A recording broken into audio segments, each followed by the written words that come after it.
E tashmë do ndalemi në rubrikën tonë java në qytetin, një raport. Çfarë ka ndodhur në qytetin e Sarandës për gjatë një jave apo çfarë pritet ndodh, do ta mësojmë tani me Thoma Nikën këtë mëngjes. Me korrespondentin e Tiranës do të jemi së bashku. Mirëmëngjesi, përshëndetje Thoma. Mirëmëngjesi, ju përshëndes nga Saranda. Mirëmëngjes. Mirëmëngjesi dhe së pari të dim se si ka nisur mëngjesi aty në qytetin e bukur të Sarandës dhe cilat janë disa prej aktiviteteve kryesore që keni shkëputur për t'i ndarë për ne. Ditët janë të gjitha të ngopura në diell në Sarandë, siç edhe kjo e sotme. E ajo që nuk duhet lënë ta thënë është se nuk kemi një vap bezdisë përvoluese edhe për faktin se fllati i detit bën punën e vet në zbutin e të nxehtë.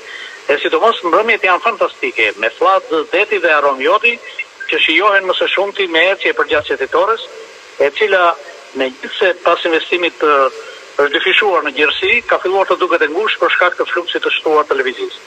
Shijen e mbrëmjes në Sarandë mund ta marrësh gjithashtu duke frekuentuar baret përgjatë qytetores apo duke u bërë pjesë e vozitjes me anije lloj-lloj që guidojnë përreth gjirit të Sarandës. Por sezoni ndërkohë që është kënaqësi dhe çlodhje për ata që vijnë të pushojnë, është përgjegjësi e lodhje për ata që ofrojnë shërbime apo që menaxhojnë turizmin pasi ka edhe problematika.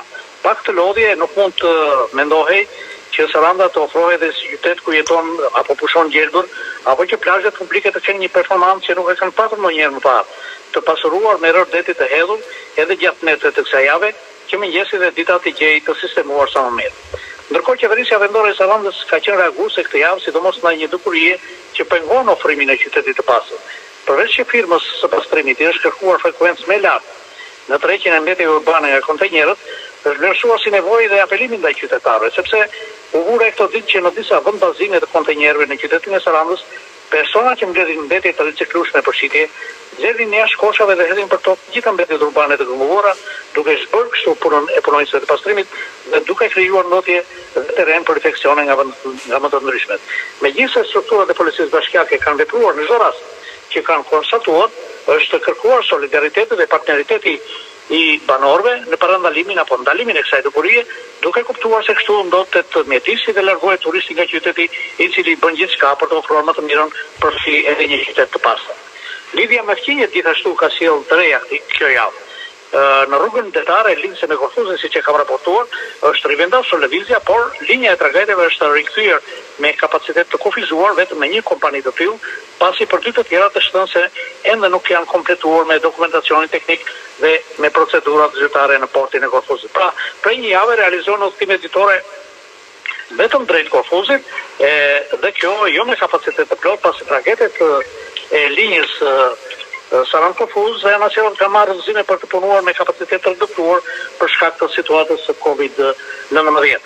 Ndërkaq që itinerari Korfuz-Sarandë ende nuk ka nisur të funksionojë, vazhdon të mbetet i bllokuar pra, e sipas një komunikimi të mëparshëm ishte përcaktuar shtat korriku si datë e lejimit të hyrjes në tragjet të linjës edhe Korfuz-Sarandë, por kjo nuk ka ndodhur. E madje mësohet se ka patur edhe raste që janë bërë prenotim me biletash online nga porti i Korfuzit, nga shtetat shqiptar që janë emigrantë në vende të ndryshme dhe ato janë anulluar. Këto ditë është komunikuar se zbllokimi i udhëtimit me tragjet nga Korfuzi drejt Sarandës do të ndodhë në datën 10 korrik, ndërsa ende nuk flitet asgjë për hyrjen e kruzerave me turistë huaj nga Korfuzi në Sarandë këtë verë. Në hyrjen toksore të Qafkotës, situata ka lëvizur dhe ka ndryshuar më shpejt. Atje jo vetëm që është hequr numri limiti i udhëtarëve që dalin nga Shqipëria, por ashtu siç ishte paralajmëruar, prej atë 7 korrik deri më 31 gusht, kjo pikë kalimi kufitare komunikimit me Greqinë funksionon me sistem 24 orësh non-stop, pra që ndihmon në mënyrë të konsiderueshme sezonin e kësaj vete dhe favorizon flukset turistike dhe shkëmbimet ekonomike tregtare. Stacionet e plazheve në gjithë vendin dihet se kanë prodhuar situata këtë verë, e pikërisht menaxhimi më i mirë i problematikës së stacioneve të plazhit në Bashkinë e Sarandës është bënë në objektin e një tryeze në këtë bashki këtë javë me praninë edhe të Ministrit të Turizmit dhe Mjedisit Blendi Klosi. Ai kërkoi angazhim dhe marrë përgjegjësisht që të stabilizohet situata në stacionet e plazhit dhe procesi i ndarjes së tyre të përfundojë deri më 10 korrik. Numri 1 i turizmit shqiptar nënvizoi nevojën për bashkëpunim dhe bashkërendim mes bashkisë dhe ministrisë, mes agjencisë së zonave të mbrojtura të saj të Bregdetit. Në Sarandë, Burim duke Klosi janë ende 30 parcela pa aplikim dhe pa plotësuar dokumentacionin, e prandaj është hapur sërish edhe aplikimi i dytë për të dhënë një mundësi të dytë atyre. Ndërkohë ajo ndal në 3-4 raste problematike në Ksamil e Gjep, të cilat duhen zgjidhur, tha ai, duke i bërë fre makutërisë në plazhe. Në Tryezë kërkuaj që të ketë një standard për gjithë stacionet e plazhit sa i takon korsjatjes së kontratave, duke filluar me 1 vjeçare për të kaluar kur të jenë ka përcjellë problematikat në kontrata 5 vjeçare. Lajmet interesante kanë ardhur nga vizita e ambasadorit çek Jaroslav Ludba në Bashkinë e Sarandës, duke nënvizuar se Saranda është e rëndësishme.